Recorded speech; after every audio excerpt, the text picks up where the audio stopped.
दिल्ली के दिल में स्थित जंतर मंतर आज सिर्फ 300 साल पुरानी एक ऐतिहासिक इमारत नहीं बल्कि भारत के लोकतंत्र की सबसे मजबूत आवाज का प्रतीक बन चुका है। जिस स्थान का निर्माण साल 1731 में जयपुर के महाराजा सवाई जयसिंह द्वितीय ने मुगल बादशाह मोहम्मद शाह के शासनकाल में ग्रहों, नक्षत्रों और समय के सटीक गणना के लिए कराया था, वही स्थान आज देश भर के आंदोलनों का सबसे बड़ा मंच बन गया है।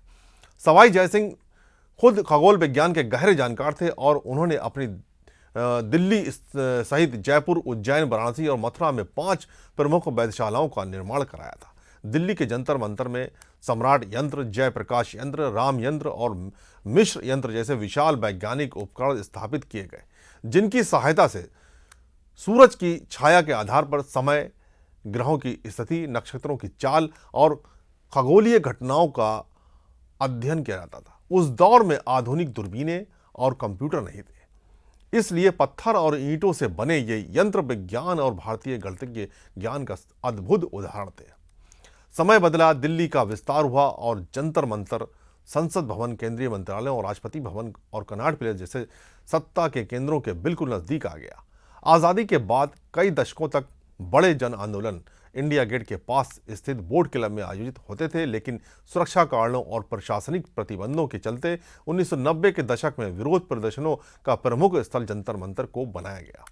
इसके बाद ये स्थान किसानों, छात्रों, मजदूरों, पूर्व सैनिकों, सरकारी कर्मचारियों, महिलाओं, सामाजिक संगठनों, बेरोजगार युवाओं और देश के अलग अलग राज्यों से आने वाले हजारों आंदोलनकारियों की आवाज का केंद्र बन गया। यहां से उठी हर मांग सीधे संसद और केंद्र सरकार तक पहुंचती है, क्योंकि ये देश की सत्ता के सबसे करीब स्थित सार्वजनिक प्रदर्शन स्थल है।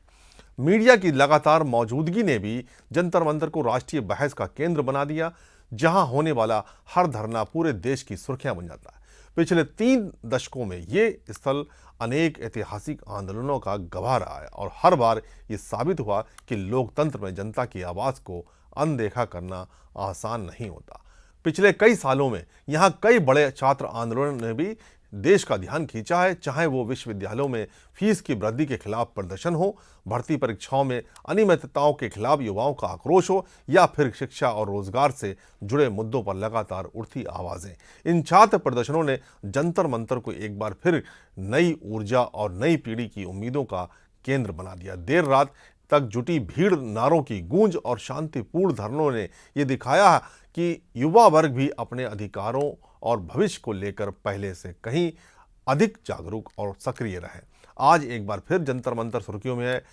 छात्र प्रदर्शनों और विभिन्न संगठनों के धरनों ने इसे फिर राष्ट्रीय चर्चा के केंद्र में ला दिया। यही वजह है कि जब भी देश में किसी बड़े आंदोलन की बात होती है, जंतर मंतर का नाम सबसे पहले लिया जाता है। ये केवल एक पुरातात्विक स्मारक नहीं बल्कि इतिहास, विज्ञान और लोकतंत्र का ऐसा अनोखा संगम है, जहां कभी वैज्ञानिक आकाश में ग्रहों और सितारों की दिशा तय करते थे और आज उसी धरती पर देश के नागरिक अपने अधिकारों, न्याय और भविष्य की दिशा तय करने के लिए आवाज़ बुलंद करते हैं। शायद दुनिया में बहुत कम ऐसी जगह होंगी जहां 18वीं सदी का वैज्ञानिक ज्ञान और 21वीं सदी का लोकतांत्रिक संघर्ष एक साथ जीवंत दिखाई देता हो। इसलिए जंतर मंतर केवल दिल्ली का एक पर्यटन स्थल नहीं बल्कि भारतीय लोकतंत्र की धड़कन, जन आंदोलनों का प्रतीक और संविधान के तहत अपनी बात कहने वाले करोड़ों नागरिकों की उम्मीदों का मंच बन चुका है। जय हिंद।